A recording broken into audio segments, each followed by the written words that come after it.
What's up, everybody? Welcome to Mystics MMOs. I'm your host, Mystic Raven. All right, today I want to address a very serious topic, and I know a lot of people aren't going to agree with me, but it needs to be said. What are the two things that are killing ESO currently? And I'm coming to Twitch, and I'm going to show you guys something on July 17, 2019. World of Warcraft is making a bounce back. It was struggling there for a little bit, but currently it has 146k viewers. It's second place, with Teamfight Tactics being number one by 342,000.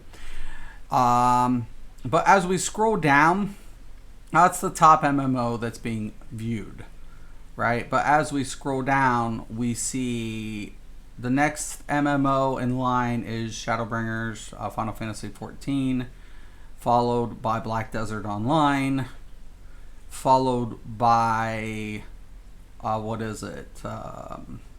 say Warframes even after that with 2.8.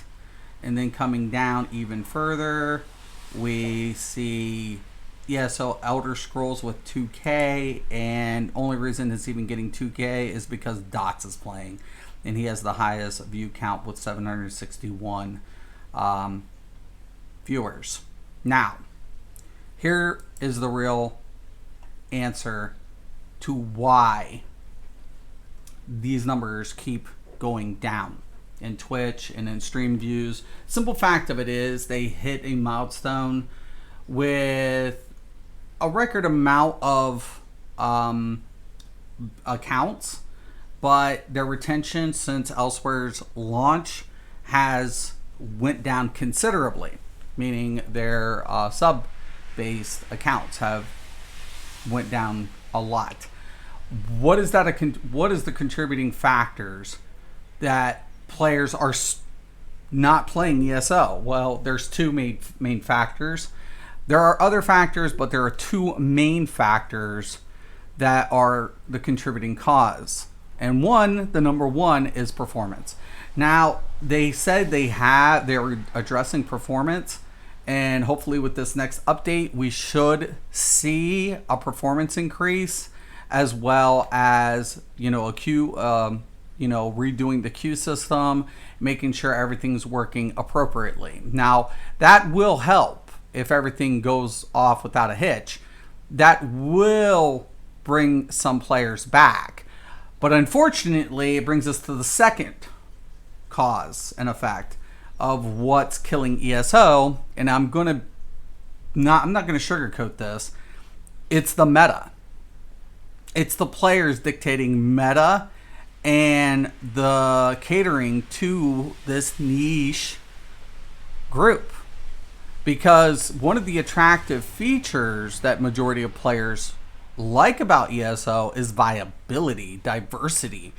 And unfortunately, we're seeing less and less of that, not based within the class structure, but the homogenization is occurring to the meta, dictating that you need perfected gear, you need perfected weapons, and based on your class, you will need this monster set.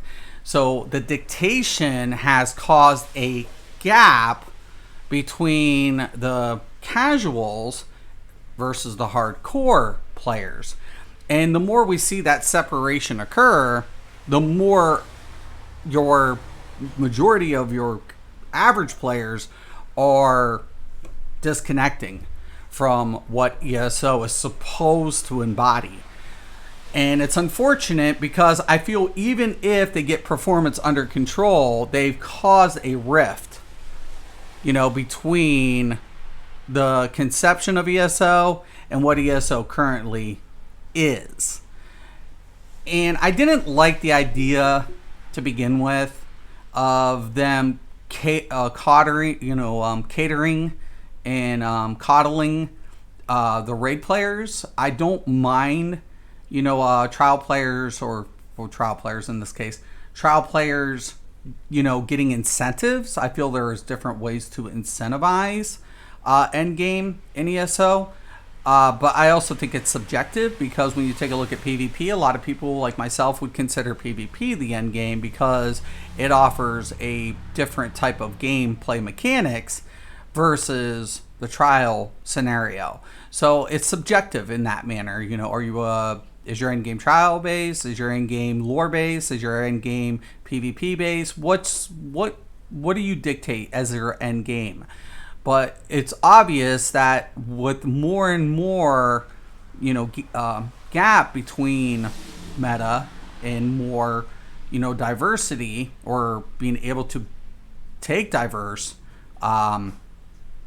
builds, you see more toxicity and more players with with higher expectation, and with your average pug, they're going to get toasted because they're not wearing a set. They're going to get toasted for not, having a certain rotation or build. They're going to get toasted for any. They're going to get, totally flogged by the community for not meeting those expectations. So, is it a problem? Absolutely. Absolutely. It is a problem. It is going to continue to be a problem until the devs understand what they initially introduced and what is being, put out there. I don't think Elder Scrolls is a bad game. I actually love ESO.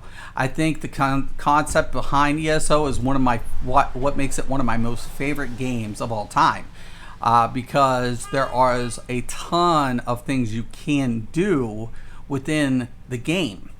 So for that reason alone, you can play it like a single player game and completely enjoy it just from that perspective. If you want to take a class and do something different with it, that option is available. But does it become the more optimal accepted scenario by the community? Absolutely not.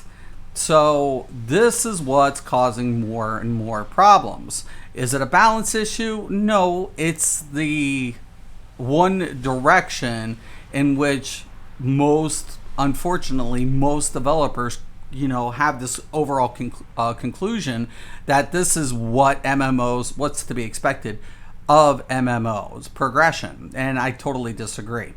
So it's unfortunate, but these are the two facts.